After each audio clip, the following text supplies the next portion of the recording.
அனைவருக்கும் உற்சாகமான இனிய காலை வணக்கம். இன்றைய நாள் டிசம்பர் 1, 2024 கார்த்திகை 16ஆம் நாள் ஞாயிற்றுக்கிழமை. அனைவருக்கும் இன்றைய நாள் இனிமையான நாளாக அமைய டைகர் குடும்பம் சார்பாக வாழ்த்துகிறோம். வாழ்வில் ஒவ்வொரு வெற்றிக்குப் பின் பாராட்டுவதற்கும், ஒவ்வொரு தோல்விக்குப் பின் ஆறுதல் சொல்வதற்கும் யாரையும் எதிர்பார்த்து காத்திருக்காதீர்கள். உங்களுக்கு நீங்களே ஆறுதலாக இருங்கள். உங்களை நீங்களே பாராட்டுங்கள். உங்களை நீங்களே உற்சாகப்படுத்திக் கொள்ளுங்கள். நம்மை விட சிறந்த துணை நமக்கு வேறு யாரும் இல்லை.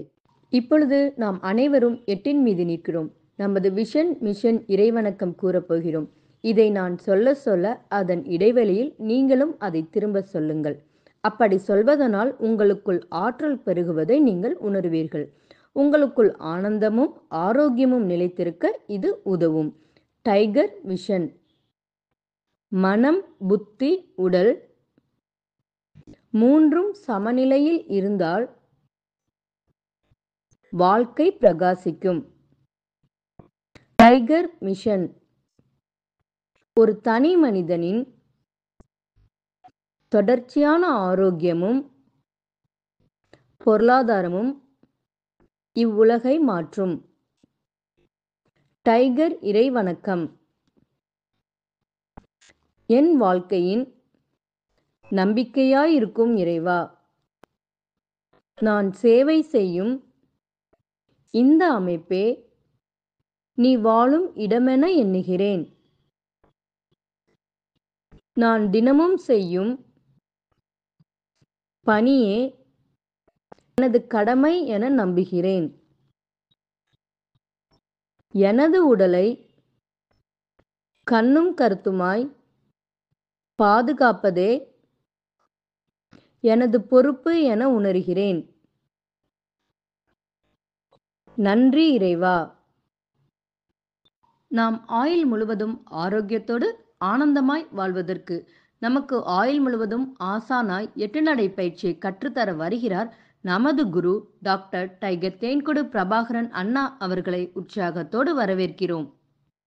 எல்லோருக்கும் இனிய காலை வணக்கம். இந்த அற்புதமான காலை வேளையில் 9 மூட்டுக்களையும் அசைக்கக்கூடிய அற்புதமான பயிற்சிகளை முடிச்சுட்டு 27 முறை சூப்பர் பிரெயின் யோகா அப்படின்னு சொல்லக்கூடிய தோப்பு காரணங்களை முக மலர்ச்சியோட மனம் மகிழ்ச்சியோடு முடிச்சுட்டு 8 நடப்பதற்காக தயார் நிலையில் இருக்கிறோம். 8 மீது நிற்கிறோம். கிழக்கு மேற்காக நடப்பவர்கள் கிழக்கு திசையிலிருந்து மேற்கை நோக்கியும், தெற்கு வடக்காக நடப்பவர்கள் தெற்கு திசையிலிருந்து வடக்கை நோக்கியும் நமக்கான முதலடி எடுத்து வைத்து நடையை தொடங்குகிறோம். இப்போது நம்ம பேசிக் கோர்ஸில் இருக்கக்கூடியவங்களும் அட்வான்ஸ் கோர்ஸில் இருக்கக்கூடியவங்களும் நமக்கான நடையை தொடங்குகிறோம். இப்பொழுது பெண்கள் அனைவரும் இடதுபுறமாகவும் ஆண்கள் அனைவரும் வலதுபுறமாகவும், அதாவது பெண்கள் லெஃப்ட் சைடிலும் ஆண்கள் ரைட் சைடிலும் முதல் அடி எடுத்து வைத்து நடையை தொடங்குகிறோம். நடை இயல்பாக இருக்கிறது, நடை தளர்வாக இருக்கிறது, தோள்பட்டை தளர்வாக இருக்கிறது, கழுத்து குனியாமல் இருக்கிறது, கால்கள் ஒன்றுக்கு முன்பு ஒன்று வருவது போல் நடந்து கொண்டு இருக்கிறோம். கைகள் அதன் இசைவில் அசைந்து கொண்டு இருக்கிறது. சுவாசம் சீர்நிலையில் இருக்கிறது. எண்ணம் நேர்மறையாக இருக்கிறது. மனம் மகிழ்வுடனும் அமைதியுடனும் இருக்கிறது. ஒற்றை சிந்தனையாளர்கள் அத்தனை பேரும் ஒற்றுமையோடு ஒரே திசையை நோக்கி பயணித்து கொண்டு இருக்கிறோம். நமது பயணம் வெற்றிகரமாக அமைய எல்லாம் வல்ல இறைவனை துணை கலைத்து கொண்டு தொடர்ந்து பயணிக்கிறோம். ஒவ்வொரு விடியிலும் நமக்கு பல விஷயங்களை கற்றுத்தந்து கொண்டே இருக்கிறது. நாம் பெற்றுக்கொண்டே இருக்கிறோம். அதை வாழ்வில் பயன்படுத்தி வெற்றி கண்டு கொண்டே இருக்கிறோம். அவ்வாறாக இன்றைய விடியிலும் நமக்கு பல விஷயங்களை கற்றுத்தரப்போகிறது. நாம் பெற்றுக்கொள்ளப் போகிறோம். அதை வாழ்வில் பயன்படுத்தி வெற்றி காணப் போகிறோம். ஒவ்வொரு நாளும் நமது நடையை தொடங்கும் போது நாம் சில பல நினைவூட்டல்களை நினைவூட்டுவது வழக்கம். அவ்வாறாக இன்றைய நினைவூட்டல்கள் நம்மளுடைய நினைவூட்டல்கள் அப்படிங்கிறத நினைவூட்ட வேண்டிய நாள். ஏன்னா நம்ம நிறைய விஷயங்களை உள்வாங்கி கொண்டே இருக்கிறோம். நிறைய, அதாவது நம்மளுடைய மூதாதையர்களை விட இப்போ அதிகப்படியான விஷயங்களை நாம் கிரகித்து கொண்டே இருக்கிறோம். அப்போது எத்தனை விஷயங்களை நாம் உள்வாங்கி கொண்டிருந்தாலும் அது இன்னும் நிரப்பப்படவே இல்லை. நம்மளுடைய மூளை முழுமையாக இன்னும் நிரப்பப்படவில்லை அப்படின்னு விஞ்ஞானிகள் ஆராய்ச்சியாளர்கள் கூறிக்கொண்டிருக்கிறார்கள். அப்படிப்பட்ட அந்த மூளையில் நாம் நிறைய சேகரித்து வைக்கிறோம். ஆனால் நிறைய சேகரித்து வைத்ததையே மறந்து விடுகிறோம். அதனால தான் முக்கியமான விஷயங்களை நினைவூட்டல் அப்படின்னு நான் நித்தம் நினைவூட்டுகிறேன். முதல்ல நாம் செய்ய வேண்டிய நம்மளுடைய பயிற்சிகளுக்கு முயற்சிகளுக்கு முன்பாக செய்ய வேண்டியது நம்மளுடைய தாயை வணங்க வேண்டும், நமது தந்தையை வணங்க வேண்டும், நமது குருமார்களை வணங்க வேண்டும், நமது இயற்கை, இறைவன், பிரபஞ்சம், நம்மளுடைய இஷ்ட தெய்வங்கள், நம்மளுடைய மூதாதையர்கள், நம்மளுடைய முன்னோர்கள் இவர்களை வழிபட வேண்டும். இவர்களிடம் நாம் அவர்களை துணைக்கு அழைக்க வேண்டும். ஏன்னா, எந்த ஒரு காரியம் செய்வதற்கு முன்பாகவும் நாம் நம்மளை நல்வழிப்படுத்தக்கூடிய, நம் மீது அக்கறை உள்ள, நம்மளை முன்னேற்றி பார்க்கக்கூடிய இந்த ஜீவராசிகளை, இந்த உயிரோட்டமுள்ள இந்த காவியங்களை நாம் ஒவ்வொரு நாளும் வேண்டி பயணிக்கணும். அந்த வரிசையில் நாம் இன்னைக்கு நம்மளுடைய தாய், நம்மளுடைய தந்தை, நம்மளுடைய குருமார்கள், நம்மளுடைய இயற்கை, இறைவன், பிரபஞ்சம், நம்மளுடைய இஷ்ட தெய்வங்கள், நம்மளுடைய மூதாதையர்கள், முன்னோர்களை இவர்களை வழிபட்டு அவர்களுக்கு நன்றி கூறி இந்த அற்புதமான பயிற்சிகளின் வாயிலாக நான் அற்புதமான மனிதனாக மாற வேண்டும், எனது வாழ்க்கை ஆனந்தமயமாக இருக்க வேண்டும், எனது குடும்பத்தில் ஆரோக்கியம் நிலைத்திருக்க வேண்டும் என்று இந்த பயிற்சிகளை செய்வதற்கு என்னை நீங்கள் தூண்டிக்கொண்டே இருக்க வேண்டும். எனக்கு ஒரு உறுதுணையாக இருக்க வேண்டும், எனக்கு ஒரு ஊன்றுகோலாக, ஒரு தூண்டுகோலாக நீங்கள் இருந்தாக வேண்டும் என நம்ம அவர்களை வழிபட்டு கேட்டோமானால் நிச்சயமாக அவர்கள் நமக்கு நல்வழி காட்டுவார்கள் என்ற நம்பிக்கையோடு நாம் முதல் நினைவூட்டலாக அந்த விஷயத்தை செய்யணும். இரண்டாவது நினைவூட்டல், நம்மளுடைய பயிற்சிகளின் முயற்சிகளுக்கு முன்பாக வெதுவெதுப்பான நீர் 2 டம்ளர் பருகி இருக்க வேண்டும். இந்த வெதுவெதுப்பான நீர் பருகுதல் அப்படிங்கிறது எல்லா காலங்களிலும், அது குளிர்காலமாக இருந்தாலும் சரி, மழை காலமாக இருந்தாலும் சரி, அல்லது வெயில் காலமாக, அதாவது கோடை காலமாக இருந்தாலும் சரி, எந்த காலமாக இருந்தாலும் நாம் விடிகாலையில் நடப்பவர்கள் வெதுவெதுப்பான நீர் 2 டம்ளர் பருக வேண்டும். இந்த 2 டம்ளர் அப்படிங்கிறது 150 எம்எல்ல இருந்து 200 எம்எல் கொள்ளளவு கொண்ட டம்ளர் அளவு நான் சொல்கிறேன். ஸோ 2 டம்ளர் நீர் வெது வெதுப்பாக பருகிட்டு நாம் நம்மளுடைய பயிற்சிகளை தொடங்கணும். நம்மளுடைய பயிற்சிகள் அப்படிங்கிறது 8 நடை பயிற்சி மட்டுமல்ல, அதற்கு முன்பாக செய்யக்கூடிய 9 மூட்டு பயிற்சி, 27 தோப்பு கரணம், இவைகள் செய்வதற்கு முன்பாக நாம் இந்த 2 செயல்களையும் செய்திருக்க வேண்டும். எதை? நம்முடைய தாய் தந்தையர்கள், குருமார்கள், இயற்கை, இறைவன், பிரபஞ்சம், இஷ்ட தெய்வங்கள், மூதாதையர்கள், முன்னோர்களை வழிபடுவது, அதன் பிறகு 2 டம்ளர் வெதுவெதுப்பான நீர் பருகி பயணிப்பது, அதன் பிறகு மீதி எல்லா பயிற்சிகளையும் செய்யணும். ஸோ இப்படி செய்யும் பொழுது அந்த பயிற்சி நமக்கு எண்ணிலடங்கா அது இன்ஃபைனட்டிவ் அப்படின்னு சொல்லுவாங்க. அதாவது அதுதான் 8 அப்படிங்கிற வடிவத்தையே சொல்லுவாங்க. இன்ஃபைனேட்டிவ்க்கு சிம்பிளே இந்த 8 தான். ஸோ நாம் 8 நடை அப்படிங்கிறதுக்கு அளப்பரியா, எண்ணிலடங்கா, முடிவில்லா ஒரு அற்புதமான ஆனந்தத்தையும் ஆரோக்கியத்தையும் அள்ளித்தரக்கூடிய இந்த பயிற்சிகளை செய்வதற்கு அது துணை புரியும் அப்படிங்கிறத மட்டும் மனதில் கொண்டு எப்பொழுதுமே நமக்கு அருகில் குடிநீர் இருக்கும்படியாக பார்த்து கொள்ள வேண்டும். உள்ளங்கைகளை மடக்கி பார்த்திருக்க வேண்டும், விரலின் நகங்களின் வண்ணங்களை பார்த்திருக்க வேண்டும், சுவாசத்தை சோதித்து பார்த்திருக்க வேண்டும். இப்போயே கிட்டத்தட்ட நம்ம ஒரு 5.5 நிமிடங்களை கடந்துட்டோம். ஆனால் நம்மளுடைய உள்ளங்கைகளை மடக்கி பார்க்கணும் அப்படின்னு சொல்லும்போது இப்போ என்னை கேட்டால் இயல்பாக தான் இருக்கும். தொடர்ந்து பயணிப்பவர்களுக்கு அது ஒரு இறுக்கத்தன்மையை ஏற்படுத்தும். புதிதாக வந்தவர்களுக்கு அந்த தகவலை இப்பொழுது கூறலாம் அப்படின்னு நினைக்கிறேன். நம்மளுடைய உள்ளங்கை அப்படிங்கிறது இயல்பாக நீங்கள் மடக்கும்போது இயல்பாக இருக்கும். நீங்கள் மற்ற நேரங்களில் நீங்கள் தூங்கி எழும்பொழுது அமைக்கி பாருங்கள், அல்லது பகல் நேரங்களில் எப்பொழுது வேண்டுமானாலும் நீங்கள் செய்து பாருங்கள். இந்த உள்ளங்கை மடக்குதல் அப்படிங்கிறது இயல்பாக இருக்கும். ஆனால் நம்மளுடைய 8 நடை பயிற்சியை 21 நிமிடங்கள் கழித்து நம்ம சொல்லுவோம் அல்லவா, அப்பொழுது நீங்கள் அமைக்கி பார்த்தீங்கன்னா கூட அது ஒரு இறுக்கத்தன்மையோடு இருக்கும். ஏன் அந்த இறுக்கத்தன்மை ஏற்படுகிறது அப்படின்னா, நம்மளுடைய இரத்த சுழற்சி, நம்மளுடைய பிளட் சர்க்குலேஷன் அப்படிங்கிறது வெகு விரைவாக நடைபெறும். இந்த பிளட் சர்க்குலேஷன் வெகு விரைவாக நடப்பவர்களுக்கு இருதய அடைப்பு அப்படிங்கிற, இருதய அடைப்பு மட்டுமல்ல, நரம்புகளில் எந்தவித அடைப்பும் ஏற்படாது. ஏன்னா ரத்தம் இங்கே அற்புதமாக சுழல்கிறது. ஸோ இந்த அற்புதமான இரத்த சுழற்சிக்கு உறுதுணையாக இருக்கக்கூடிய இந்த பயிற்சிகளை நாம் செய்யும் பொழுது எவ்வளோ கவனமாக செய்யணும்.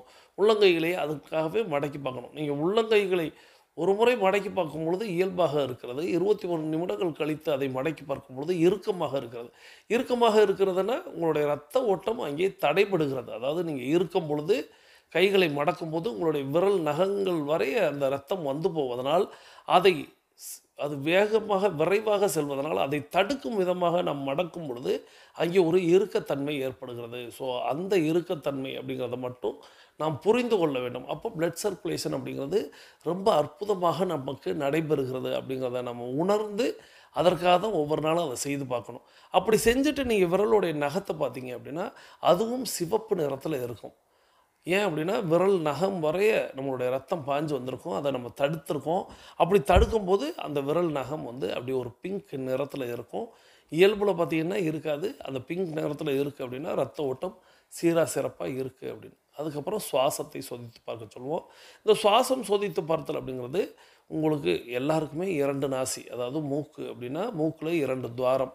இந்த 2 துவாரத்திலயும் தானே சுவாசம் வந்து போகிறது அப்படின்னு நம்ம கருதுவோம். இல்ல. இயல்புல மனிதர்களுக்கு ஒரு நாசியில தான் வரும். ஒரு துவாரத்தில தான் வரும். அப்படியா? இல்லையே! எனக்கு 2 துவாரத்திலயும்ல வருது அப்படின்னு நம்ம சொல்லுவோம். நீங்க இத வந்து ஒரு கண்ணாடிக்கு முன்பாக ஒரு நூலை கொண்டு நூல வந்து மூக்கு துவாரத்துக்கு கீழ மூக்குக்குள்ள விட்டுறாதீங்க. தும்மல் வந்துரும். துவாரத்துக்கு கீழ வச்சு பாருங்க.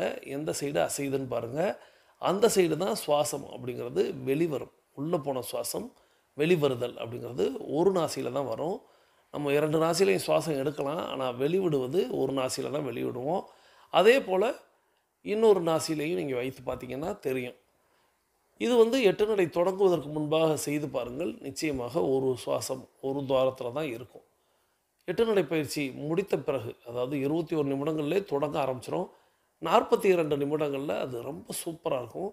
ஸோ 2 நாசியிலயும் சுவாசம் வரும். இந்த 2 நாசியிலயும் சுவாசம் வருவதற்காக யோகா கிளாஸுகள்ல அல்லது தியான கிளாஸுகள்ல, வாசி இந்த மாதிரியான பயிற்சி வகுப்புகள்லாம் அத நாடி சுத்தி அப்படிங்கிற ஒரு விஷயத்தை செய்து செயல்படுத்துவார்கள்.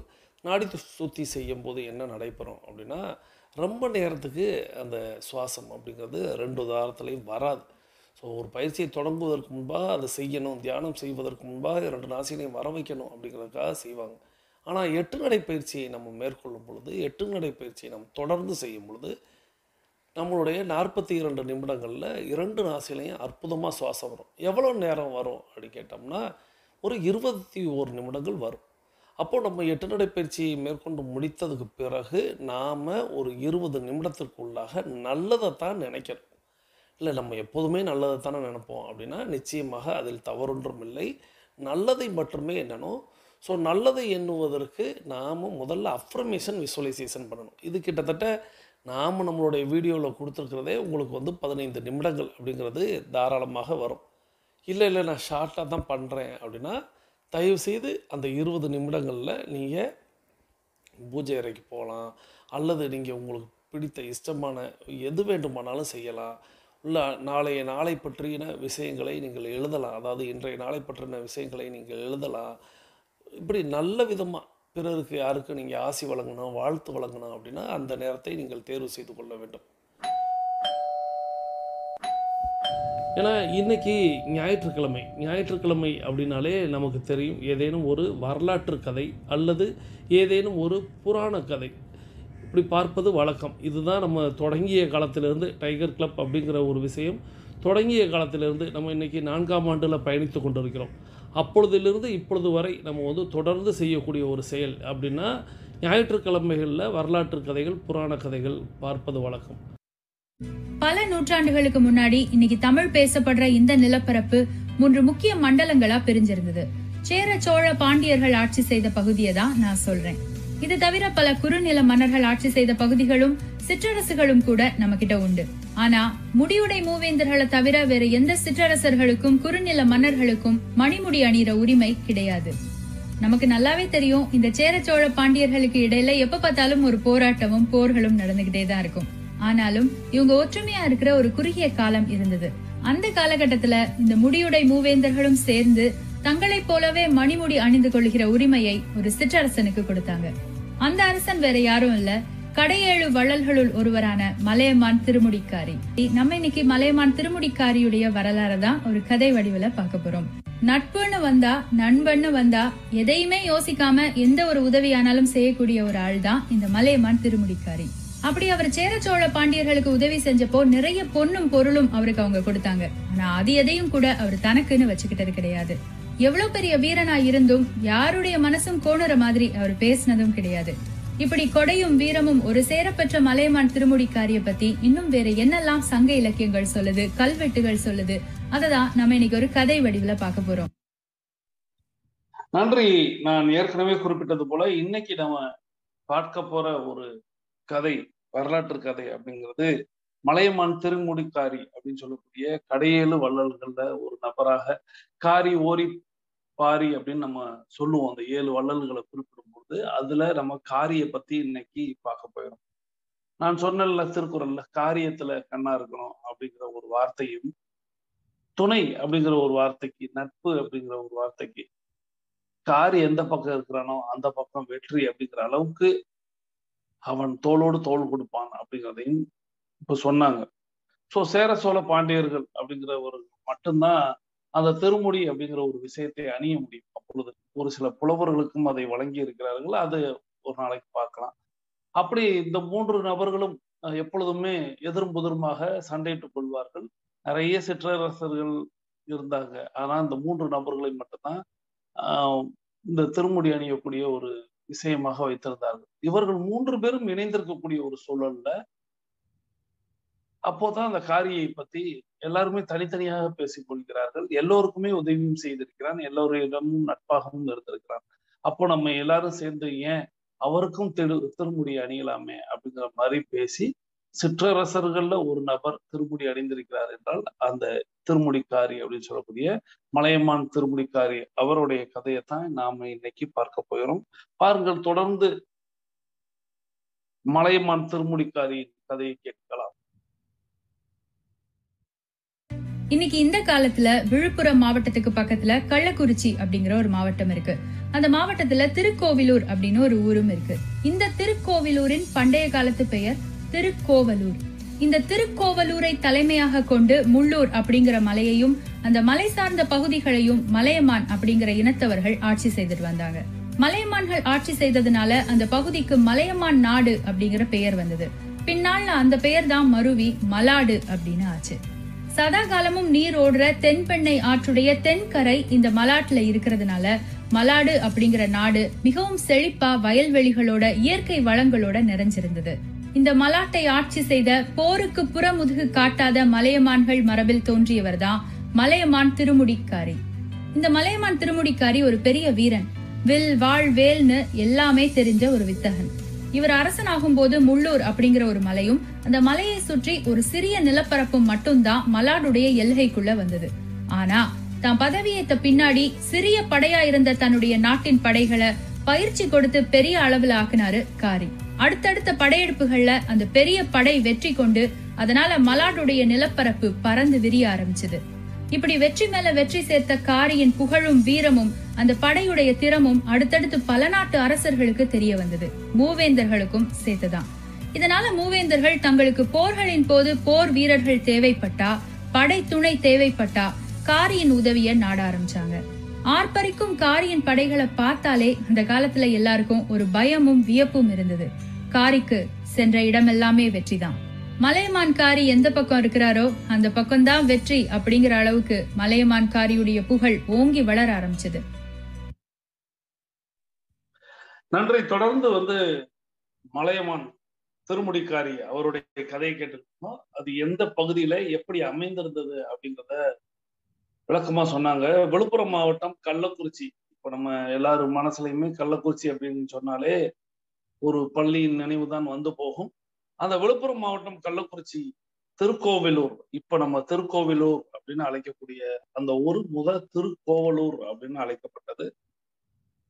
அங்கே முள்ளூர் அப்படிங்கிற ஒரு பகுதியை மலையமான் நாடு அப்படின்னு அழைத்தார்கள்.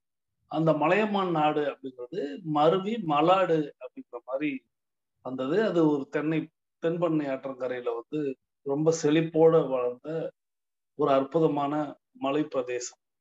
மலைகளுக்கு இடையே முள்ளூர் மலை. முள்ளூர்னா முள் கொடிகள் படர்ந்த ஒரு மலை அப்படிங்கிற மாதிரி குறிப்பிடுவாங்க வரலாற்றுல.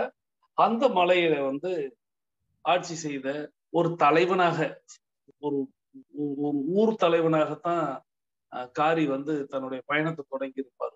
ஊர் தலைவனாக இருந்தவர் ஒரு சிற்றரசனாக மாறிய கதை அப்படிங்கிற மாதிரிதான் அவருடைய கதையை சொல்லுவாங்க. அப்படி அந்த முள்ளூர் காடை இன்னும் விரிவுபடுத்தி எப்படி மிகப்பெரிய ஒரு சிற்றரசருக்கு உரிய ஒரு பகுதியை பெற்றார் அப்படிங்கிறது, அவரோடது வில் வேல்வாள் அப்படிங்கிறதுல மிக தேர்ச்சி பெற்ற ஒரு நபராக மாறி படையையும் அதே போல தயாரித்து அந்த படையின் மூலமாக யார் நட்பு என்று கேட்டு வந்து, உறவு என்று கேட்டு வந்து, தனக்கு உதவியாக ஏதேனும் கேட்டால் அவர்களுக்கு தோளோடு தோள் நிற்பான், துணை நிற்பான். அவன் தான் காரி. காரிட்ட உள்ள ஒரு பெரிய ஸ்பெஷல் என்ன அப்படின்னா, யாரோட நிக்கிறாரோ அவர்கள் வெற்றி பெறுவார்கள். எப்படி வாலியை வந்து நம்ம குறிப்பிடுவோம் அல்லவா? வாலி நின்றா பாதி பலம் அவர்களை போய் சேரும் அப்படிங்கிற மாதிரி, காரி நின்றால் அந்த சைடுல வெற்றி போய் சேரும் அப்படிங்கிற மாதிரி தான் வரலாறு குறிப்புகள் குறிப்பிடுகிறது. வெற்றி பெற்றவன்கிட்ட போய் கேட்டாலும் எப்படி நீ ஜெயிச்ச அப்படின்னு கேட்டா, காரி என் கூட இருக்கும்போது நான் எப்படி ஜெயிக்காம இருப்பேன் அப்படிங்கிற ஒரு பதில் வரும். அதே போல தோல்வியுற்றவனிடம் போய் கேட்டோம்னா, அவன் எங்க ஜெயிச்சான், அவனோட காரியில இருந்தான், காரி தான் காரணம்னு. யாரு வென்றாலும் யாரு தோற்றாலும் காரியின் புகழை பாடுவார்கள் அப்படிங்கிறது காரியை பற்றி கபிலர் ஒரு பாடல்ல குறிப்பிட்டிருப்பார். இந்த மாதிரி போர்ல மிகச் சிறந்த ஒரு வீரனாக, தீரனாக, போர் படையை வைத்திருந்த நபராக இருந்தக்கூடிய காரி. அந்த காரியின் கதையை நம்ம வந்து தொடர்ந்து கேட்க போகிறோம். இப்பொழுது நமது எட்டு நடையின் முதல் பகுதி முடிவுக்கு வருகிறது. வாருங்கள், நாம் அனைவரும் தொடங்கிய திசைக்கு வந்து விடலாம். கிழக்கு மேற்காக தொடங்கியவர்கள் கிழக்கு திசையிலும், தெற்கு வடக்காக தொடங்கியவர்கள் தெற்கு திசைக்கும் வந்து விடுகிறோம். நமது உள்ளங்கைகளை மடக்கி பார்க்கிறோம், இறுக்கமாக இருக்கிறது. விரலின் நகங்களின் வண்ணங்களை பார்க்கிறோம், சிவப்பு வண்ணத்தில் மாறி இருக்கிறது. சுவாசத்தை சோதித்து பார்க்கிறோம். 2வது நாசியிலும் சுவாசம் வரக்கூடிய இந்த வேளையில் நம்ம எல்லாரும் நமக்கு அருகில் இருக்கக்கூடிய குடிநீரை எடுத்து நிறுத்தி நிதானித்து ரசித்து ருசித்து பருகிக்கொள்ள போயிடும்.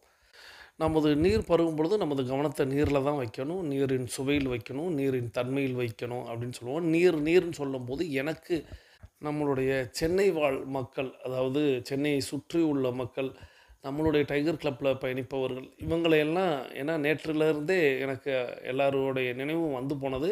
ஸோ நீங்கள் எல்லோரும் எப்படி சேஃபாக இருக்கிறீங்க அப்படிங்கிற ஒரு செய்தியை எனக்கு தாராளமாக வாட்ஸ்அப்லையும் பகிருங்க. ஏன்னா இன்றைக்கும் நிறைய பேர் நடப்பீங்களா, அங்கே கரண்ட் இருக்கா, ஏன்னா இரவெல்லாம் மழை அப்படிங்கிறத நான் வந்து செய்தியில் பார்த்துருக்கேன்.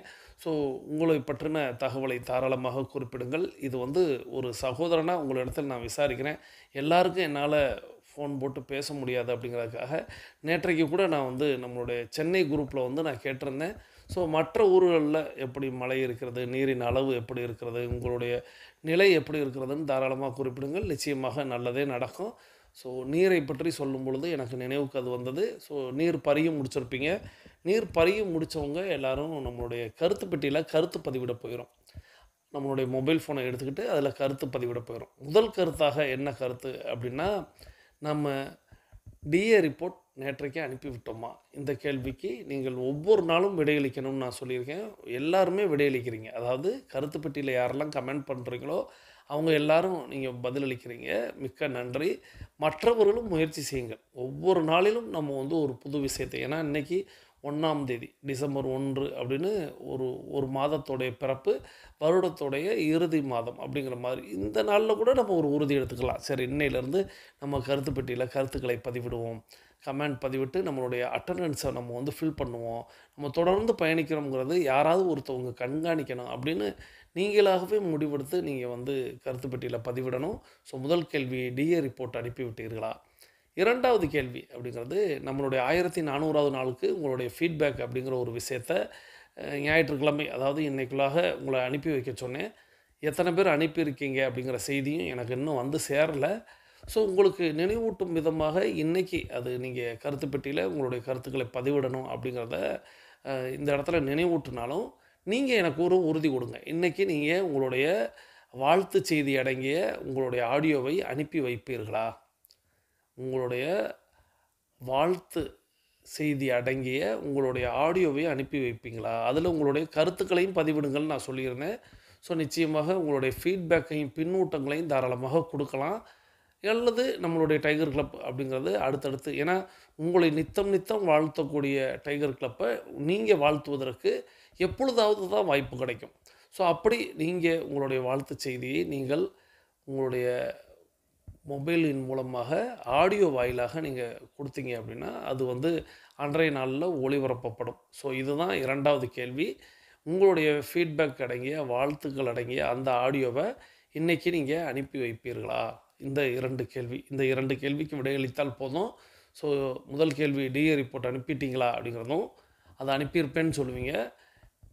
ஃபீட்பேக் அடங்கி உங்களுடைய வாழ்த்து செய்தியை அனுப்புவீர்களா அப்படிங்கிறதுக்கும் பார்க்கலாம் எத்தனை பேர் சொல்கிறீங்கன்னு இங்கேயே சொல்கிறீங்கன்னு நான் தெரிஞ்சுக்கிறேன். நான் ஏற்கனவே சொன்னது போல் உங்களை நித்தம் நித்தம் உயர்த்துவதற்கும் உங்களை நித்தம் நித்தம் வாழ்த்துவதற்கும் தயாராக இருக்கக்கூடிய டைகர் கிளப்பை நீங்கள் வாழ்த்தி உயர்த்துவதற்கு ஒரு வாய்ப்பு. ஸோ நீங்கள் எத்தனை பேர் இன்றைக்கி உறுதி கொடுக்குறீங்கிறத கவனிக்கிறேன். ஸோ இதுதான் இந்த 2 கேள்வி. இந்த 2 கேள்விகளுக்கும் விடையளித்து கொண்டே பேசிக் கோர்ஸில் இருக்கக்கூடியவங்க உங்களுடைய அஃபர்மேஷன் விசுவலைசேஷன் செய்துட்டு மீதம் இருக்கக்கூடிய நம்மளுடைய காரி கதையை கேட்க வாருங்கள். உங்களுடைய அஃபர்மேஷன் விசுவலைசேஷன் வெற்றி பெற என்னுடைய வாழ்த்துக்கள். தொடர்ந்து அட்வான்ஸ் கோர்ஸில் இருக்கக்கூடிய 42 நிமிட நடைக்காரர்களுக்கான வாருங்கள் 8 நடையின் 2ஆம் பகுதியை தொடங்க வேண்டிய நேரம். இப்பொழுது ஆண்கள் அனைவரும் இடதுபுறமாகவும் பெண்கள் அனைவரும் வலதுபுறமாகவும், அதாவது ஆண்கள் லெஃப்ட் சைடிலும் பெண்கள் ரைட் சைடிலும் முதலடி எடுத்து வைத்து நடை தொடங்குகிறோம். அதாவது நமது 2ஆம் சுற்று தொடங்கிவிட்டது. நடை இயல்பாக இருக்கிறது, நடை தளர்வாக இருக்கிறது, தோள்பட்டை தளர்வாக இருக்கிறது, கழுத்து குனியாமல் இருக்கிறது, கால்கள் ஒன்றுக்கு முன்பு ஒன்று வருவது போல் நடந்து கொண்டு இருக்கிறோம். கைகள் அதன் இசைவில் அசைந்து கொண்டு இருக்கிறது. சுவாசம் சீர்நிலையில் இருக்கிறது, எண்ணம் நேர்மறையாக இருக்கிறது. ஒற்றை சிந்தனையாளர்கள் அத்தனை பேரும் ஒற்றுமையோடு ஒரே திசையை நோக்கி பயணித்துக் கொண்டிருக்கிறோம். நமது பயணம் வெற்றிகரமாக அமைய எல்லாம் வல்ல இறைவனை துணை கழித்துக் கொண்டு தொடர்ந்து நம்ம கடையேழு வள்ளல்களில் ஒரு மிகச்சிறந்த வள்ளல் அப்படின்னு பாராட்டக்கூடிய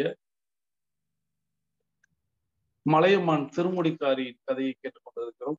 இதுவரை நம்ம கேட்டது அவர் எந்த ஊர்ல இருந்தாரு, எந்த பகுதியில இருந்தாரு, எப்படிப்பட்ட ஊர் தலைவனாக இருந்து ஒரு போர் தலைவனாக மாறி ஒரு நாட்டின் அதிபராக, ஒரு அதிபதியாக, ஒரு மன்னனாக மாறினார் அப்படிங்கிற ஒரு கதையை கேட்டோம்.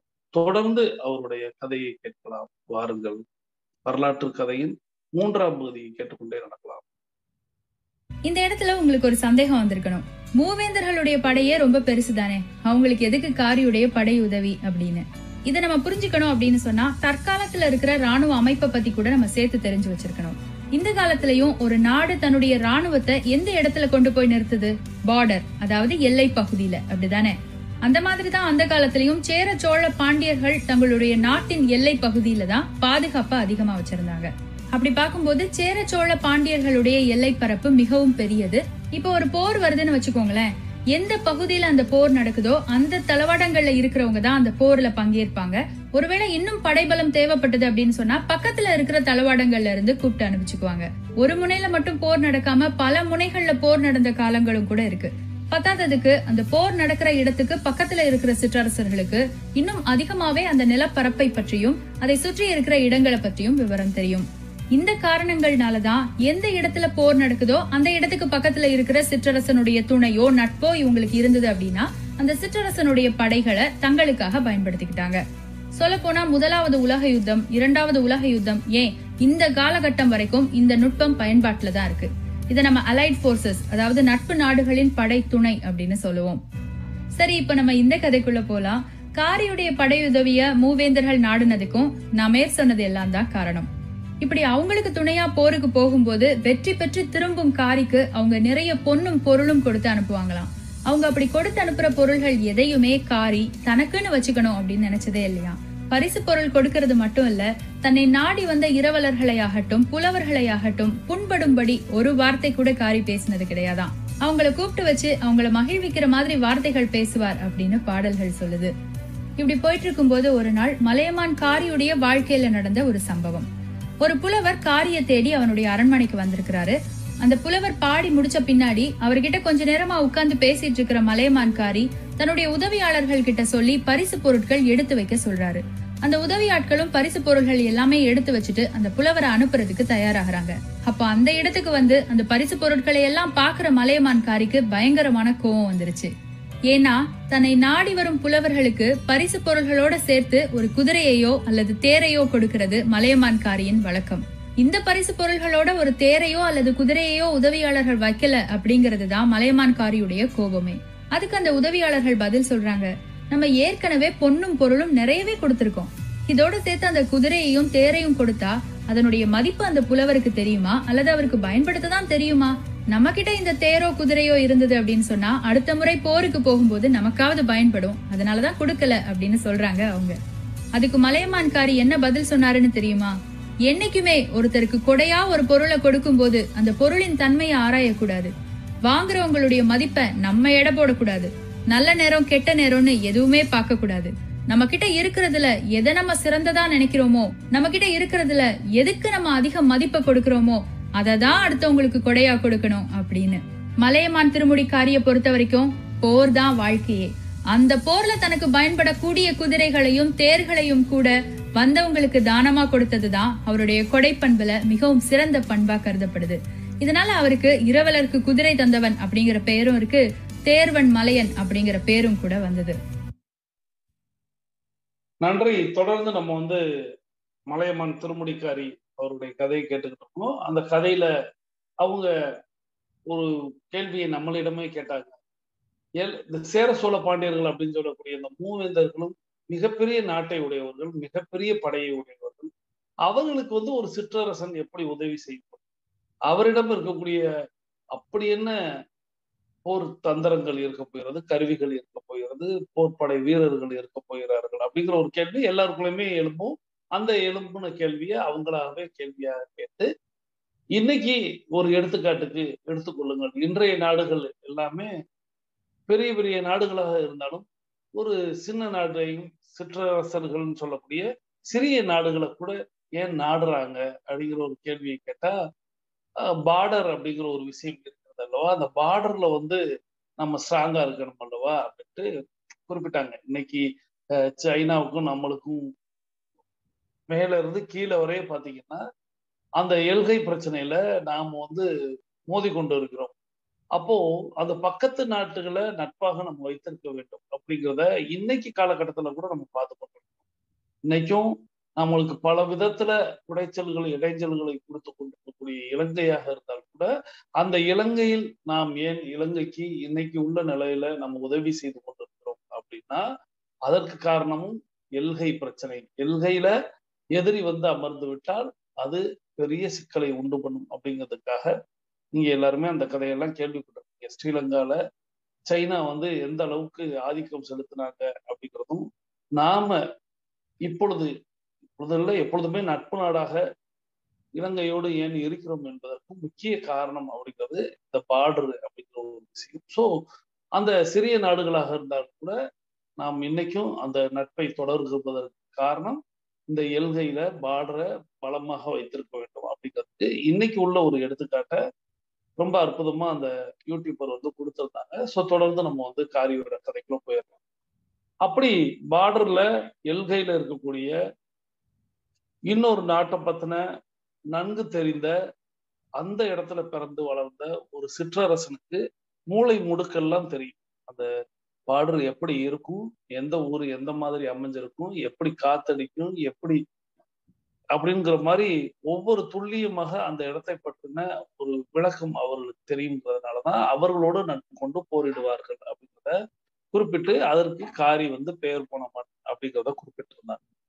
சோ காரி இந்த மாதிரி மூவேந்தர்களுக்கும் உதவியாக போரிட்டு வென்று வெற்றியை தேடி தரும் பொழுது அவர்கள் அவருக்கு வேண்டிய பொண்ணும் பொருளையும் அள்ளி கொடுப்பார்கள்.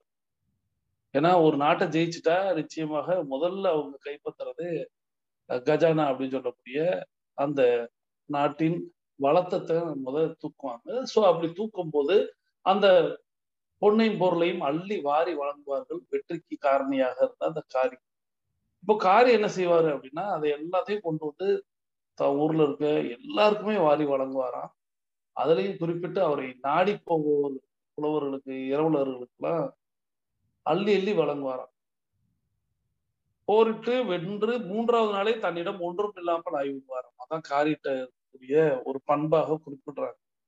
புறநானூற்றுல நிறைய பாடல்கள் காரியை பற்றி எழுதியிருக்கிறார்கள். அதுல இந்த மாதிரி வரும். அடுத்த நாளே ஒண்ணும் இல்லாம போற அளவுக்கு எல்லாத்தையும் வாரி வழங்கிடுவாரு.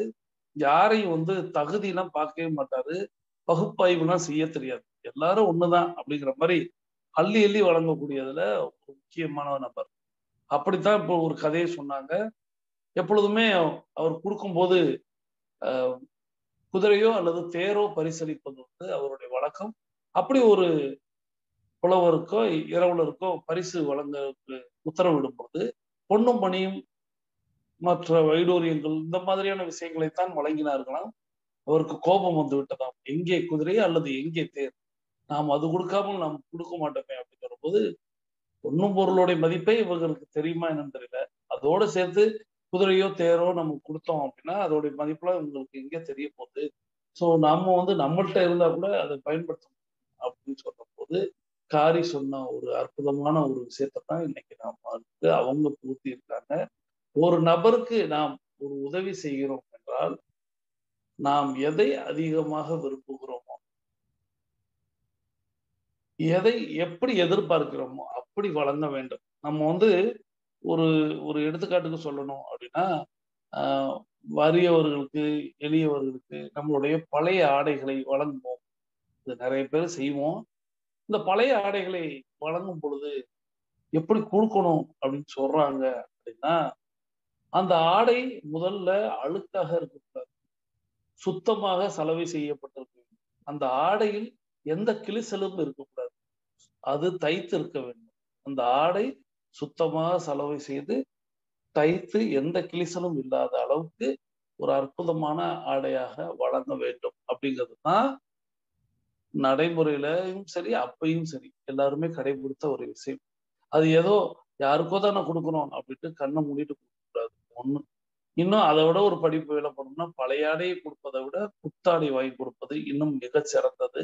ஸோ நாம எப்படி பயன்படுத்தணும்னு நம்ம நினைக்கிறோமோ அப்படித்தான் பிறருக்கு கொடுக்கணும் அப்படிங்கிற மாதிரி வழங்கணுங்கிறத காரி வந்து தேர் கொடுப்பதற்கும் குதிரை கொடுப்பதற்குமே எண்ணி இருக்கிறார்.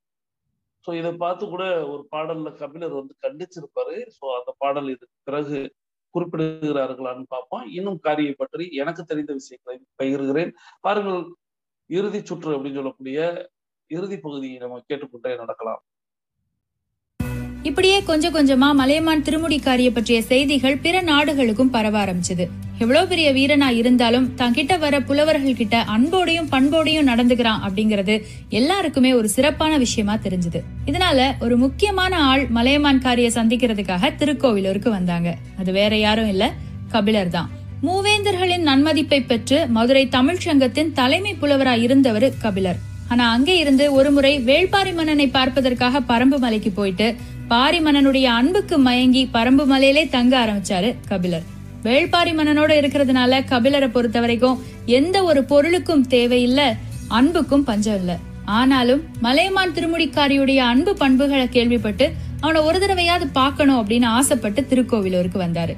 அங்க வந்ததுக்கு பின்னாடி மலையமான் திருமுடிக்காரி புலவர்களுக்கு வழங்குற பொருள்களை எல்லாம் பார்த்து அவனுக்கு ஒரு அறிவுரை கூட கொடுத்தாரு. வானத்துல இருந்து பூமிக்கு விழுற மழை தான் எந்த மாதிரியான நிலத்துல விழுறோம் அப்படிங்கறத யோசிச்சு விழாது. கடல்ல கலந்து உப்பாக போறோமா இல்ல வயல்ல விழுந்து பயிர் விளைய வைக்க போறோமா அப்படின்னு கூட அது யோசிக்காது. பாரபட்சமே இல்லாம எல்லா இடத்துலயும் விழும். அத மாதிரி நீயும் பாரபட்சமே இல்லாம எல்லாருக்கும் பொருளை கொடுக்காத.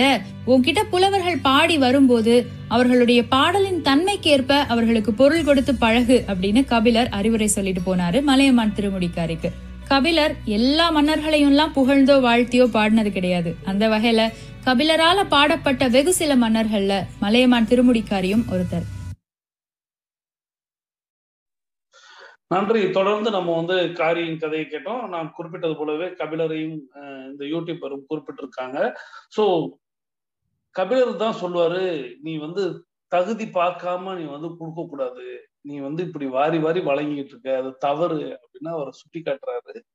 இருப்பினும் காரியோட பழக்கம் அப்படிங்கிறது ஏற்கனவே சொன்னது போல, நாம் யாரையும் எடை தூக்கி பார்ப்பதற்கு, சீர்தூக்கி பார்ப்பதற்கு நாம் அதற்கு தகுதியான நபரா அப்படிங்கிற மாதிரி அவரும் அதற்கு பதிலளித்திருப்பார்.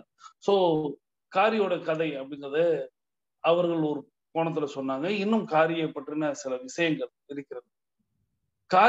காரி வந்து ஒரு பெரிய கல்வி தந்தை. கல்வியை வந்து வாரி வழங்கியதுல ஒரு அற்புதமான ஒரு நபர். அப்போல்லாம் வந்து ஆண்கள் மட்டும்தான் படிக்கணும், பெண்கள் பள்ளிக்கு போக தேவையில்லை, போகக்கூடாது அப்படிங்கிற மாதிரியாக இருந்த ஒரு காலகட்டத்துல காரி பெண்களையும் படிக்க வைத்த ஒரு அற்புதமான ஒரு கல்வி தந்தை. சோ முதல்ல ஒரு வள்ளலுக்கு உரிய குணம். நம்ம இன்னைக்கு வந்து கல்வி தந்தை, வள்ளல் அப்படின்லாம் நிறைய பேரை எல்லா ஊர்கள்லயுமே யாரையாவது குறிப்பிட்டு கூட்டிருப்போம். ஆனால் அன்னைக்கே இந்த வள்ளல் வந்து கல்வியை வந்து வாரி வழங்கி இருக்கிறார். மூலை முடுக்கெல்லாம் அவருடைய நாட்டுல வந்து கொடுத்திருக்கிறார். முக்கியமாக பெண்களுக்கு கல்வியை பூர்த்தி இருக்கிறார் அப்படிங்கிறத நாம வந்து காரியை அவர்கள் அந்த செய்தியை விட்டு விட்டார்கள். ஒருபடி இன்னும் நம்ம வந்து மற்ற வள்ளல்களை விட தூக்கி பார்க்க வேண்டியதாக இருக்கிறது. இரண்டாவது, இந்த போரில் வந்து ஒரு மிகப்பெரிய படையை வைத்திருந்தார். அந்த படையின் மூலமாக வெற்றியை தந்தார் அப்படிங்கிறதும், நிறைய நேரங்கள்ல அடுத்த நிலை அப்படிங்கிறதுக்கு வந்து என்னிடம் வேலை இருக்கிறது, வாள் இருக்கிறது அப்படிங்கிறத அவர் தன்னிடம் இருந்த கருவிகளையும், தன்னுடைய நண்பர்களையும், தன்னுடைய படைகளையும் வந்து அவர் நம்பினார்.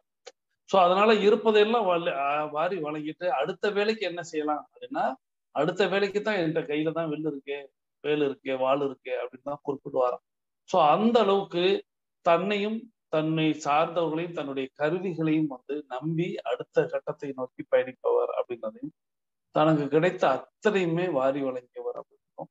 அதை பற்றி இந்த காரி அப்படிங்கிற ஒரு பொருள் பெயர் ஏன் வந்தது அப்படின்னா, அவருடைய குதிரை அப்படிங்கிற அவருக்குன்னு ஒரு குதிரை வைத்திருப்பார். அந்த குதிரை கருமை நிறம் கொண்டதான். சோ கார் போன்ற நிறமுடைய அப்படிங்கிற குறிப்பிடக்கூடிய காரி அப்படிங்கிறது தான் அந்த குதிரையின் பெயர் தான். அந்த குதிரையில் இவர் வருவதால் தான் இவர் திருமுடிக்காரி அப்படிங்கிற மாதிரி, அந்த திருமுடி அப்படிங்கிறது வந்து இந்த மூவேந்தர்களும் சேர்ந்து அளித்தார்கள் அல்லவா, அதைத்தான் வந்து திருமுடி அப்படின்பாங்க. அந்த கார் அப்படிங்கிறது கார் போன்ற அந்த கருமை நிற குதிரையில் பயணிப்பவர் அப்படிங்கிறதுனால காரி அப்படிங்கிறதும், மலையமான் அப்படிங்கிறது அவர் ஆட்சி புரிந்த அந்த மலைகள் நிறைந்த அந்த ஊரைத்தான் மலையமான் திருமுடிக்காரி அப்படின்னு அழைத்தார்கள் அப்படிங்கிறதும் வரும். சோ ஒரு வள்ளல் அப்படின்னா எப்படி இருக்கணும் அப்படிங்கிறதுக்கு ஒரு மிகச்சிறந்த எடுத்துக்காட்டுக்கு காரி. அதாவது தன்னிடம் இருக்கக்கூடிய மிகப்பெரிய விஷயத்த, தான் ரொம்ப எதிர்பார்க்கக்கூடிய ஒரு விஷயத்த கூட சொல்லுவாங்க. தன்னுடைய மனைவியை தவிர வேற எதுவும் தன்னுடையது அல்ல அப்படிங்கிற மாதிரிதான் அவர் எண்ணுவாராம். தன்னுடைய துணைவியை தவிர வேற எதுவும் தன்னுடையது அல்ல அப்படிங்கிறது மாதிரி எதை கேட்டாலும் அள்ளி அள்ளி கொடுக்கக்கூடிய ஒரு வள்ளல். இன்னைக்கெல்லாம் அப்படிலாம் ஒரு நபர்கள் இருக்கிறார்களானா நிச்சயமாக தனது தேவைகளுக்கு போக மிஞ்சி இருப்பதை கொடுப்பதற்கே நிறைய பேருக்கு மனம் இல்லை இன்றைய காலகட்டத்துல. ஆனா தன்னுடைய தேவைகளுக்கெல்லாம் இல்ல, அன்னைக்கு என்னவோ அதை அப்படியே கொடுத்துட்டு அடுத்த நாளுக்கு என்னுடைய துணை இருக்கிறது அப்படின்ட்டு தன்னுடைய துணைவியாரையும் எண்ணிக்கொண்டு அல்லது தன்னுடைய போருக்கான கருவிகளை மட்டும் அவர் வந்து மையப்படுத்தி அதன் மூலமாக அவர் நிறைய இன்னும் வந்து தொண்டி ஆண்ட கிள்ளி நிறைய விஷயங்கள்லாம் வரும். அந்த சண்டை இன்னும் போர்ல அவருடைய வெற்றி தோல்வி இந்த மாதிரியான விஷயங்கள் எல்லாம் இன்னைக்கு யூடியூபர் வந்து அதையெல்லாம் குறிப்பிடல. சோ நாமும் அதுக்குள்ள போக வேண்டாம். ஆனால் ஒரு முடிவு அப்படிங்கிறது மிகச்சிறந்த ஒரு முடிவோடு தான் இந்த மன்னரும் வந்து தன்னுடைய வாழ்க்கையை முடித்தார் அப்படிங்கிறதும், வெற்றியோடு தான் முடித்தார் அப்படிங்கிறதையும் நம்ம வந்து தெரிந்து கொண்டு, அப்படிப்பட்ட வள்ளல்களை தான், அப்படி வாரி வழங்கியவர்களை தான் இன்றும் ஒரு குறுநில மன்னர்களாக சிற்றரசர்களாக இருந்தாலும் கூட நாம் வந்து மூவேந்தர்களை சொல்லக்கூடிய அந்த நிலையில் கூட இப்படிப்பட்ட நபர்களை எல்லாம் ஏன் என்று நாம் சொல்கிறோம் என்றால், அவர்களுடைய வீர தீரத்தில் எல்லாம் அல்ல, அவர்கள் ஆற்றிய சேவைகளிலும், அவர்கள் வழங்கிய தேவைகள் மற்றவர்களுக்கு தேவைகளையும் வழங்கியதனால் அவர்களை இன்றும் நாம் போற்றுகிறோம். சோ நாமும் அவரை போற்றுவோம். மலையமான் திருமுடிக்காரி அப்படிங்கிற ஒரு நபர் இன்றிலிருந்து உங்களுடைய மனதில் இன்னும் ஒரு சற்று உயரத்தில் வாழ்வார் என்று தெரிந்து கொண்டு நாம் நமது இந்த வரலாற்று கதையை முடிவுக்கு கொண்டு வருகிறோம். நம்மளுடைய 8 நடையின் 42 நிமிட நடையை நிறைவுக்கு கொண்டு வருகிறோம். வாருங்கள், அனைவரும் தொடங்கிய திசைக்கு வந்து விடுகிறோம். கிழக்கு மேற்காக தொடங்கியவர்கள் கிழக்கு திசையிலும், தெற்கு வடக்காக தொடங்கியவர்கள் தெற்கு திசைக்கு வந்து விடுகிறோம். நமது உள்ளங்கைகளை மடக்கி பார்க்கிறோம், ஈர்க்கமாக இருக்கிறது. விரலின் நகங்களின் வண்ணங்களை பார்க்கிறோம், சிவப்பு வண்ணத்தில் மாறி இருக்கிறது. சுவாசத்தை சோதித்து பார்க்கிறோம். 2வது நாசிலும் சூப்பராக சுவாசம் வரக்கூடிய இந்த வேளையில் நாம் அனைவரும் கிழக்கு திசையை நோக்கி நின்று கொள்கிறோம். தொடர்ந்து நம்மளோடு இணைந்து பயணிக்கக்கூடிய அத்தனை நபர்களுக்கு நம்ம கூட்டு பிரார்த்தனையாக அவர்களுக்காக வேண்டிக் கொள்ளப் போகிறோம். இன்று நம்மோடு இணைந்து பயணித்த அத்தனை அன்பு சகோதர சகோதரிகளுக்கும் அவர்களது குடும்பம் மகிழ்ச்சியோடும் ஆரோக்கியத்தோடும் செல்வ வளங்களோடும் இருப்பதற்கு எல்லாம் வல்ல இயற்கை இறைவன் பிரபஞ்சம் துணை நிற்க வேண்டும். அவர்கள் எண்ணியதெல்லாம் நடக்க வேண்டும். அவர்கள் கேட்டதெல்லாம் கிடைக்க வேண்டும். அவர்களது குடும்பத்தில் ஆரோக்கியம் நிலைத்திருக்க வேண்டும், ஆனந்தம் நிலைத்திருக்க வேண்டும். அவர்களுடைய பொருளாதாரம் உயர்ந்து கொண்டே இருக்க வேண்டும். அவர்களது பணி சிறந்து விளங்க வேண்டும். அவர்களது தொழில் வளர்ந்து கொண்டே இருக்க வேண்டும். அவர்களது பணி பிறர் பாராட்டும்படியாக அமைய வேண்டும். அதை எல்லாம் வல்ல இயற்கை இறைவன் பிரபஞ்சம் வழி நடத்த வேண்டும், துணை இருக்க வேண்டும், அவர்களுக்கு நல் வழிகாட்ட வேண்டும் என்று இந்த நேரத்தில் அவர்களுக்காக வேண்டிக் கொண்டு, தொடர்ந்து இன்றைய நாள் உங்களுக்கும் அற்புதமான நாளாக அமையட்டும். தொடர்ந்து அஃபர்மேஷன் விசுவலைசேஷனை ஆடியோ கேட்டு செய்யுங்கள். தொடர்ந்து என்னோடு தொடர்பில் இருங்கள் அப்படிங்கிறத மட்டும் இந்த நேரத்தில் நினைவூட்டி, உங்களுக்கு இன்றைய நாள் அற்புதமான நாளாக அமைய நானும் எல்லாம் வல்ல இயற்கை இறைவன் பிரபஞ்சத்தை வேண்டி மீண்டும் சந்திப்போம், கலந்து சிந்திப்போம். வாழ்க நலத்துடன், வாழ்க வளத்துடன். நன்றி.